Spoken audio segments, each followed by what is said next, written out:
I'm Hunter Burnett. I'm Noah Powell. And welcome back to Dissecting Disney. Today we went back to a Disney movie that wasn't a decom. Not really a classic, guys. No, I don't know really what to call it. It's just a Disney movie. Emperor's New Groove. I think most of us watched it, while in school growing up, or at least sometime. It's a comedy. I loved it. Yeah, it was not my type of humor. Yeah. The main humorous character is just an idiot, which we'll get to later. Yeah. It's a stupid comedy. Not really my cup of tea. So, but I'm a fan of those. I guess we'll jump right into the plot, huh? Yeah, go for it. So it starts out long ago in a jungle, and there's a llama, and he's saying how he used to be this emperor. And this is and it does like a flashback scene. Emperor Cusco is his name, and everybody does whatever he says. And it goes through all these scenes showing that he is in control and that he is, not the nicest guy either. No. Very selfish. He throws an old man out of a building. He's pampered, when he's a baby, people are like, "Oh, you need something? Here you go." Yeah, exactly. And he has this advisor named Yzma, who is this weird, ugly-looking witch. I mean, not really a witch, but kind of looks like one. Kind of looks like one. And then she has this bodyguard guy named Kronk. And it goes to where Yzma gets fired by Cusco for no reason. He just was like, "Yeah, you're fired," And Yzma has this plan to get back at him, and she wants to kill Cusco and become the emperor. Turns out she accidentally turns him into a llama, but she still is like, "Okay, we can kill him now that he's a llama. It doesn't matter." And Kronk saves him. He does not kill him, but he loses track of him. And he goes off and gets taken by Pacha, this villager. Pacha's goal was to save him. I guess we want to touch on the pool, the swimming pool, though. So Pacha and Emperor Cusco met earlier that day, and Emperor Cusco wants to build a massive swimming pool on Pacha's village. Mm-hmm. So destroy his entire village and make this swimming pool. So Pacha has no reason to do anything nice for this guy, but he is going to bring him back to the palace and help him become human again.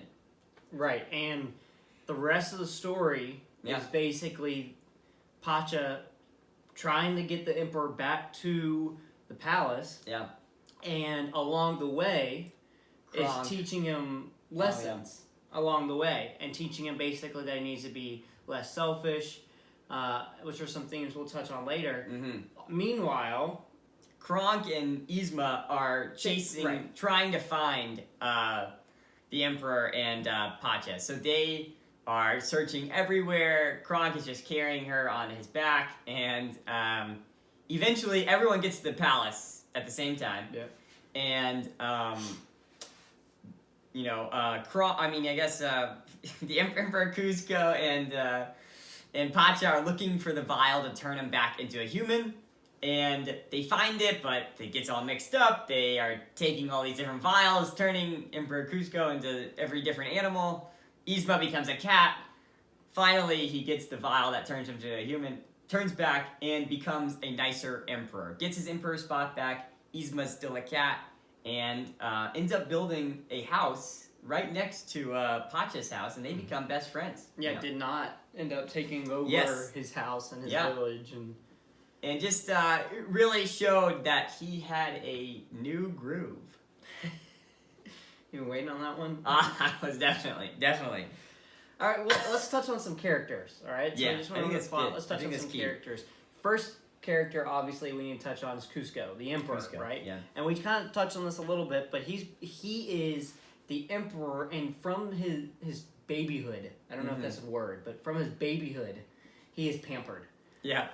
So there's a scene where he's in his crib and he loses something, and there's like 15 different hands that like go to give him another one. And so just is like this idea of like from his very beginnings, the world revolved around him. Yeah. And he takes this to heart, and he is very selfish. He does not think of others. And again, a good example of this is Pacha.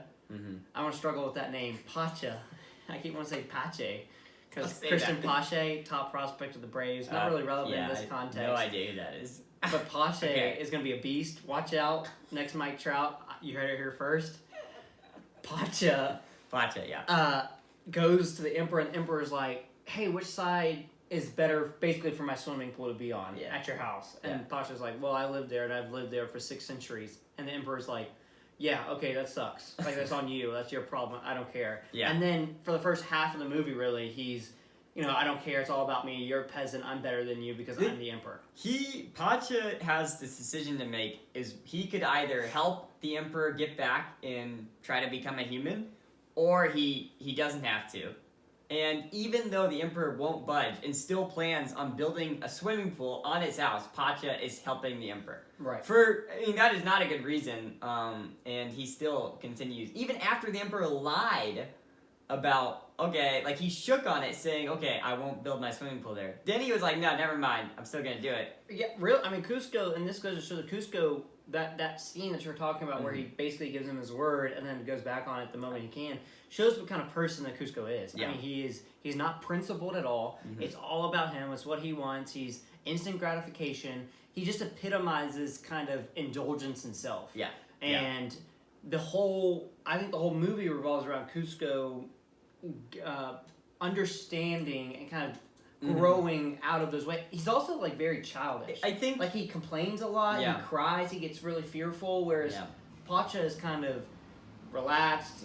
He's going to take care of it. He's going to get through. And meanwhile, Cusco's like crying like a little baby because he's childish, and it makes sense because those are childish ways of thinking. And he hasn't dealt with the scenarios that he's being exposed to. So being very close to these life and death scenarios, Pacha has been, I guess, more accustomed to that than he is. So he's always he's like, hey, stay calm, like, we can get out of this. And the Emperor is like crying, trying to stay calm. And I think this is a mark of a good main character is when you see them grow. Yeah. Like, Cusco isn't good to begin with, and this is we kind of touched on this with Cinderella, is that Cinderella's just kind of good throughout, right? Like, just kind of doesn't really change a whole lot. She faces some circumstances. It's not a Cinderella story, huh? Right. This is a Cinderella story. But Cusco's like, he changes. So he starts off one way, starts off really selfish and stuff, but then he grows, like you said, at the end with his new groove, he's now thinking of others, and he's less selfish. I really like, I was just thinking about this. I think the difference, so Yzma, evil kind of advisor, I think she's very similar to Cusco in terms of how selfish she wants to be emperor. She is thinking how to benefit herself, doesn't care about Kronk, like, you throw that guy to the curb. And the key difference at the end is that the emperor changed to become more selfless, and she didn't. Right. And it actually helped the emperor to do that in the end. Right. And so let's touch on Yzma. Yzma? How you say it? Yzma. Yzma. These names in this movie just are killing me. Yzma. Yzma. I wrote, it looks like an E, not a Z. Anyways. See? Yzma. I don't know what kind of name that is, but we should have looked at whether that was like meant anything, and like, you know how like Nike is like a form or like a Greek god. Well, if anybody wants to figure that out and post it, Yzma. Well, I mean, put in the comments. Let us know if you find any cool things about her. We should have thought about that. Anyway, so Yzma is another character. So tell us a little bit about Yzma. Who is she? Okay, so I'm still struggling with that. Yeah, I don't think there's a Y in front of it. No, there is. I looked it up. There is? Yes, I looked it up. Why silent? No, I don't know. But that's how you spell it. It's Yzma. According to IMDb, that's how you spell it. I trust them. Alright, well, Yzma, she is this evil I mean, she just really old, like really wrinkly. Like the reason Cusco fired her is he looked at her and was like, "Oh my God, this girl is really ugly." Mm-hmm. She was the Emperor's assistant. Yes, Emperor's official title. And Cusco just was one day like, "Yeah, you're fired." And when we see her to begin with, she's trying to be the Emperor. She's like taking his spot and stuff. Yeah, she's sitting in his throne, and apparently this wasn't the first time she's done this. I mean, she has this secret lab where she has made all these poisons and different stuff to... And Cusco knows about this. That's why he wants to get back to the palace the whole time. But he didn't know. It was kind of obvious. She poisoned him, and he didn't realize that until after he overheard a conversation that she was having. Right. And he thought the whole time Pacha had kidnapped him. Yeah. And I mean, very, very dumb on his part, but he eventually found out. But yeah, and not only is Yzma like evil. Yeah. She is scary beyond all reason. Scary. Multiple characters describe her as looking scary beyond all reason. Yeah. You don't want to be called that. No, that's like the ultimate insult. Yeah. Multiple people call you scary beyond reason. So. Yeah. And then there's her sidekick, or right-hand man. Yeah. Kronk. And like a bodyguard, I guess, or personal assistant to her. So that's like assistant. To the assistant. It's kind of like Dwight in the office. Yeah, assistant to the assistant regional manager. Yeah. So Kronk is the Dwight. Yeah, he really is. And I personally love Kronk. Really dumb guy, but he's early 20s, good looking guy, huge, really big. Yeah. And he does whatever Yzma tells him to do, other than kill people, I guess. Yeah. He was asked twice to kill Cusco, and he refused twice. Yeah. I would say a good word to describe him is naive. He doesn't know what he's doing is that bad and then when he realizes it, he says, "Okay, I shouldn't." Well, and then an angel and a devil appear on his shoulders when in those moments of like moral conflict, because, like you said, he's not thinking anything he's doing is bad, and then when he realizes, oh wait, this is like bad. Then the angel and the devil appear on his shoulders. Yeah, that's true. And I think the best scene was when, well, like, for him, was when he, Yzma is still trying to get the potion to turn her into a human, because she's now a cat, and he opens the door and, like, slams her against the wall, and he's like, wow, who knew this trap door would lead here? Like, he had no idea what he was doing, but it turned out to, like, save Cusco and Pacha. He's definitely comic relief in this as well. Like, he is 100%. meant to be the funny guy, and like I already said, not my type of humor. I don't like dumb humor, but you were dying. Oh yeah, I loved him. The fact that he was played by Putty, who... Well, I don't even know the actor that plays Putty, but from Seinfeld, if anybody's a big Seinfeld fan out there, Putty is the man. Really funny. He has the exact same voice, like same character, like really. And so that would make it even funnier for me. Also, speaking of voice actors, David Spade plays Cusco, which I didn't realize growing up, but no, I will say that makes Cusco that much funnier. Yeah, it definitely does. And then John Goodman played Pacha. John Goodman's been in like a ton of movies too. So like they had a lot of cool people. Be voice actors. The woman that played Yzma. Yeah. Struggling with that name, man. Yzma was like 73 years old when she did this. Was born in like 1923 or something. Wait, are you serious? Yeah. So they got someone to play the part. Yeah. So I don't know who it was. She may have been a famous old actress. Yeah. I don't know, but so we're not leaving her out. She was also played by someone. We'll talk about Pacha. Yeah. Pacha next. So Pacha, the first scene that you see Pacha in is he's going to see the Emperor, and the old man that the Emperor had just thrown out of the window. Yeah. It landed on this tapestry thing. Yeah, he's caught. And he's caught and can't get down. And Pacha sees him and goes to help him. Yeah. And he's dressed as a peasant, and you learn that he is a peasant. And he basically is the character that symbolizes being humble. He's the polar opposite of Cusco. Yeah. He symbolizes being humble. He's not rich. He has a family. Yeah, family man. He cares about a Big lot. family man. Yeah. Keeps his word is another aspect of him that Cusco doesn't do. He agrees to guide Cusco back to the palace, and despite Cusco going back on his word, Pacha is like, no, I gave you my word, I'm going to do it. So humble, committed guy, just a great overall guy. Oh yeah, I mean, tough to beat someone like that. That's a friend you want to have, It's the kind of friend you are, Noah. Sometimes. Oh, come on, are you kidding me? Are you kidding me? I wish I was like that. You just need some more like peasantry clothing. He wears like this like poncho. Yeah, that was crocheted. His wife made it for him.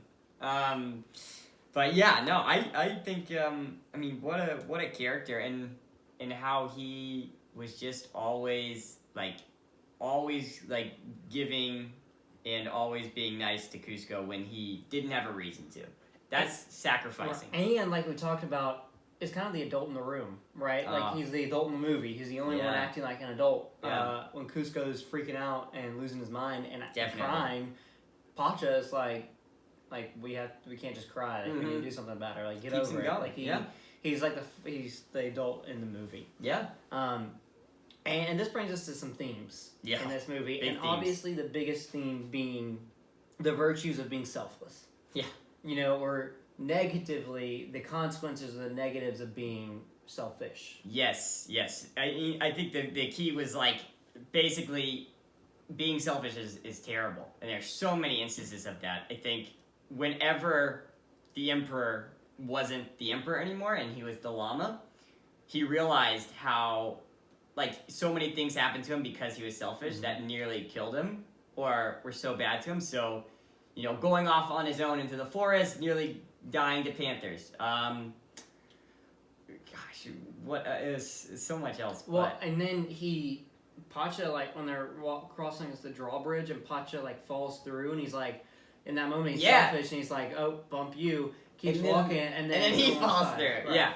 So, and then going off this theme, after that, to get back to safety, they have to work together. They have to be selfless, and they're have to crawl up this I don't know how to describe it. They're in a crack between two walls. Right. And they are back to back walking up either side of it. But they have to take turns and trust the other one to keep doing it. So, in that instance, he's having to rely on that, and they have to do that again later in the movie to get the vial. And they do it without even thinking about it the second time, because they're like, we know what to do.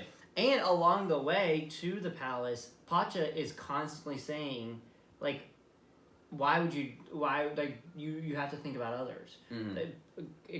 Especially when Cusco wants to still put his palace on Pacha's village or house.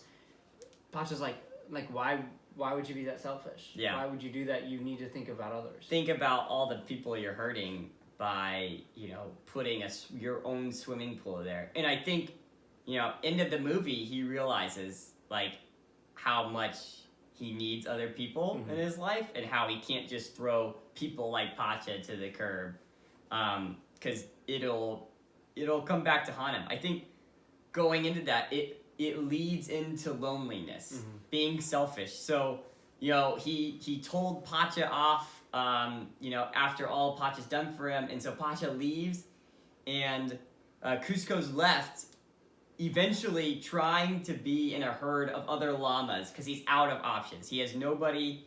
He doesn't even want to go back to the palace, because he realizes nobody there wants him. And so that's where his selfishness got him, was being alone. So, and even Pacha at one point says, if you keep being selfish, you're going to wind up alone.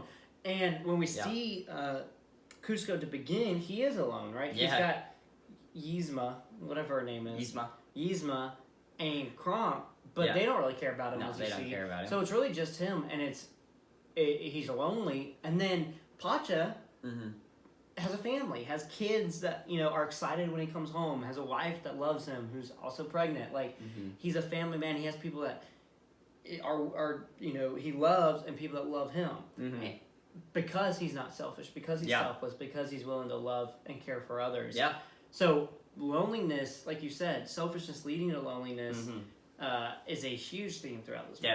Definitely. And I think next we want to talk on the biblical allusions. Hunter, you noticed a few in these, huh? Yeah. So this movie had had 3 primary biblical allusions that I noticed. The first one was when Cusco's talking to Pacha about his village, and Cusco wants to build a new palace on his village, and that reminded me of David when Nathan the prophet goes to King David and tells him the story of the rich man who had, I think it's like 99 sheep, and the poor man only had 1 sheep.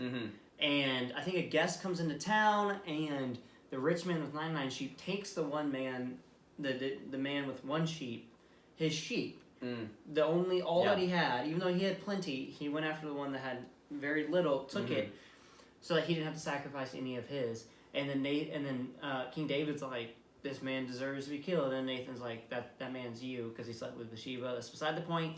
That story reminds me of Cusco trying to. He's got this build palace, another swimming pool. Right, he's got this palace, and Pacha only has this one land that his 6 generations back have lived on. And Cusco wants to build. So that reminded me of David. The next one is when, you mentioned it, but when Cusco is a llama and Pacha's left and he's lonely and he goes in a herd of other llamas and starts eating grass. And really, the fact that he becomes an animal in general, but this scene in particular where he starts eating the grass as a llama would remind me of King Nebuchadnezzar in the Bible. Because Nebuchadnezzar. Yeah. Names today. This name is really tough for sure. I don't even know how to spell it, as my notes show. It's like Nebuchadnezzar. King Nebuchadnezzar. There's definitely a K in there, that's for sure. Somewhere. Nebuchadnezzar is rich. He's this wealthy king. He's very arrogant and haughty, and basically in the Bible, the Lord humbles him and makes him start acting like an animal, and he winds up acting like an animal, winds up actually eating grass like an animal would, and that is meant to humble him. So just like Cusco was an emperor, was haughty, was selfish, was all about him, has to turn into an animal and eating grass just like Nebuchadnezzar. So that was another big one that I noticed. Yeah. The third one was just an idea that is presented in the Bible a lot, but it's towards the end of the movie when Kronk's angel and devil appear again, and he's faced with Yzma. Yeah. And he's basically deciding, what do I do? I kill her? Do I It's funny how Yzma says all these mean things to Kronk, and then even the devil on Kronk's shoulder is like, oh, we got to get her, you know, and then the angel on the right, he says, the just shall receive their reward from above. From above, yeah. No, that's not right. Wrath? The wicked. I just completely botched that. I don't know why I wrote the just. Maybe the just as well, though. But the wicked shall receive their reward from above. And then, like, in the movie, he looks up, there's a chandelier, and he cuts it, and it falls on there. But that idea of the wicked receiving justice from God. Yeah, it was more so used as like some more comedic relief. Right. But it was like, I mean, that is a biblical idea. Right. And it's coming from an angel. So definitely. So those 3 instances, for me, really, I think I was a little surprised that there was so many biblical allusions. Yeah, I definitely was. And I think those were all, like, really accurate, though. Like, you could definitely see how that would transition, you know. And finally, I guess we could talk on our overall reaction of the movie and maybe, you know, a favorite part. You want to start, or? You got it. You can start. Okay. You kind of put me on the spot, but all right. All right. I'll give you some time to think. I definitely got it. I love the movie. I thought it was really funny. Great themes in it, of course. I think it was like a good message to go with it. The fact that, like, you know, David Spade and the guy who played Putty, John Goodman, like, all of them in it, I think that made it even better. And then I think my favorite part was also just Kronk's whole character. I mean, he had so many funny scenes, and, like, the fact that he was like, so dumb, but, like, trying to be nice the whole time, it was amazing. One thing I also really liked that I forgot to mention was that there's a few times in the movie where there's a lot of unrealistic things that happen, but there's scenes that, like, make fun of how unrealistic the movie is. So, like, in High School Musical, lots of unrealistic things. Right, but they don't acknowledge that. But they don't acknowledge it. This movie, because it's basically a comedy, was like, we acknowledge how unrealistic it is. So, for example, they have, like, you know, Emperor and Pacha are running back to the palace, and Kronk and Yzma are close behind, and, like, there's this map of them, and there's a map tracking their movements, and basically Kronk and Yzma get zapped by lightning, and they just fall down, and, you know, and Pacha and Cusco get back to the palace, and they're about to take the vial, and then, like Kronk's back there, and Yzma's like, oh, we're here, and then you're like, wait, how did you guys get here before us? And Kronk pulls down the map, he goes, it really makes no sense.